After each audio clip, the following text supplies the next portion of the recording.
मज़ेदार रेसिपीज़ के लिए मेरे चैनल को सब्सक्राइब करें और डेली रेसिपीज़ के लिए बेल आइकन को क्लिक करना ना भूलें। Welcome to tasty food with Maria. अस्सलाम वालेकुम व्यूवर्स, आज मैं आप लोगों को रूह अफ़ज़ा जेली बनाना सिखा रही हूँ, जिसको बनाना बहुत ही आसान है। बहुत थोड़े से इंग्रेडिएंट्स में ये तैयार हो जाती है।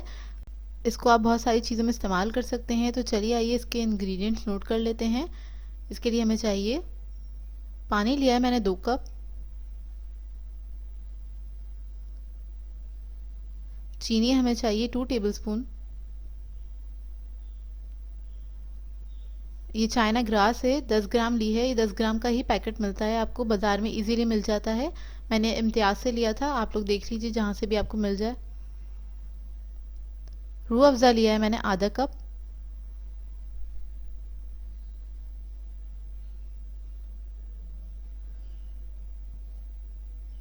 इसके लिए हम एक पैन लेंगे, उसके अंदर सबसे पहले पानी शामिल करेंगे, साथ ही हम इसके चाइना ग्रास ऐड कर देंगे इसी के साथ ही। और फ्लेम मैंने लो मीडियम फ्लेम पे इसको ऑन किया हुआ है और इसको हम पकने देंगे तकरीबन ये बबलिंग बॉईल पे आ जाए इस पॉइंट पे। और इसको हम पकने देंगे तकरीबन 5 से 7 मिनट लगते हैं इसको डिज़ोल्व होने में। और ये बिल्कुल अच्छी तरह से घुल जाए, इसको बिल्कुल भी नज़र नहीं आने चाहिए इसके थ्रेड्स को। हम जब तक पकाएंगे अच्छी तरह 5 से 7 मिनट लगेंगे। और इसको आप इस तरह से चलाते रहें ताकि ये जल्दी से डिज़ोल्व हो जाए।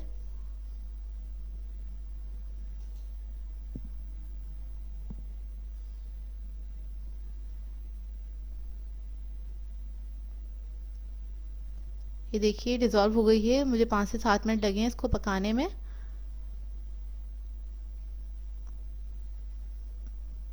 हम इसके अंदर चीनी शामिल कर देंगे और साथ ही रूह अफ़ज़ा भी हम ऐड कर देंगे। रूह अफ़ज़ा ऐड करने के बाद बस हम इसको अच्छा सा मिक्स करेंगे और एक बॉईल आने तक इसका वेट करेंगे। बस अच्छे से मिक्स कर लीजिए, एक बॉईल आ जाएगा तो फिर हम इसको निकाल लेंगे।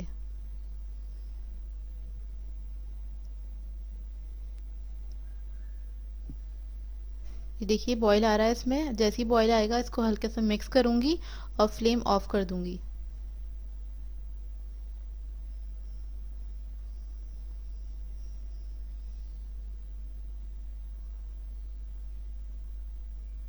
बस इसको आप अच्छे से मिक्स करें, कोई भी लम्स नहीं रहने चाहिए इसके अंदर। और अब मैंने एक प्याला लिया है प्लास्टिक का और इसके अंदर छान के मैं निकालूंगी, क्योंकि अगर इसमें कोई भी लम्स रह गए होंगे तो अब हम डायरेक्टली निकाल लेंगे तो हमारी जेली ख़राब हो सकती है, इसलिए मैं एहतियातन इसको छान लूँगी। इसको छानना ज़रूरी है क्योंकि थोड़े से लम्स रह जाते हैं इसके अंदर, तो जो लम्स रह जाएंगे उसको हम डिस्कार्ड कर देंगे।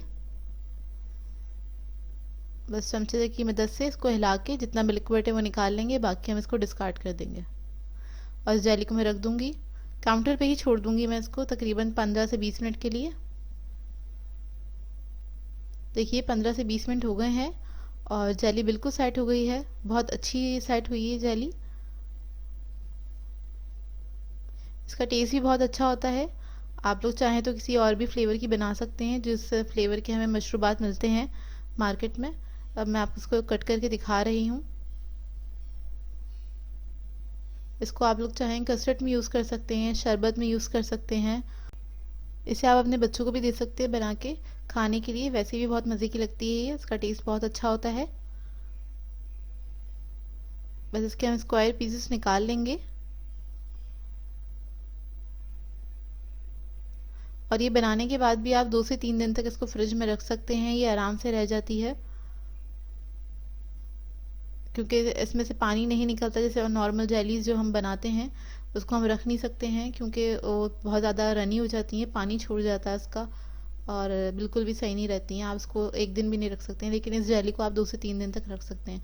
ये देखिए कितनी अच्छी जेली बनी है। इसको ज़रूर ट्राई कीजिएगा इस रेसिपी को, अपना फीडबैक दीजिएगा कैसी लगी आप लोगों को। ये मैंने प्लेट में निकाल ली है सारी जेली और ये तकरीबन 2 कप के बराबर बनी है जेली। नॉर्मली जो आप बाज़ार से लेते हैं उससे डबल क्वांटिटी में बनी है ये जेली, तो इसको ज़रूर ट्राई कीजिएगा। तो व्यूअर्स, अगर आप लोगों को मेरी रेसिपीज़ अच्छी लगती हैं तो मेरे चैनल को सब्सक्राइब करें, लाइक करें, कमेंट ज़रूर किया करें, शेयर भी ज़रूर किया करें अपने फ्रेंड्स के साथ, फैमिली के साथ। तो मुझे अपनी दुआ में याद रखिएगा। अल्लाह हाफ़िज़।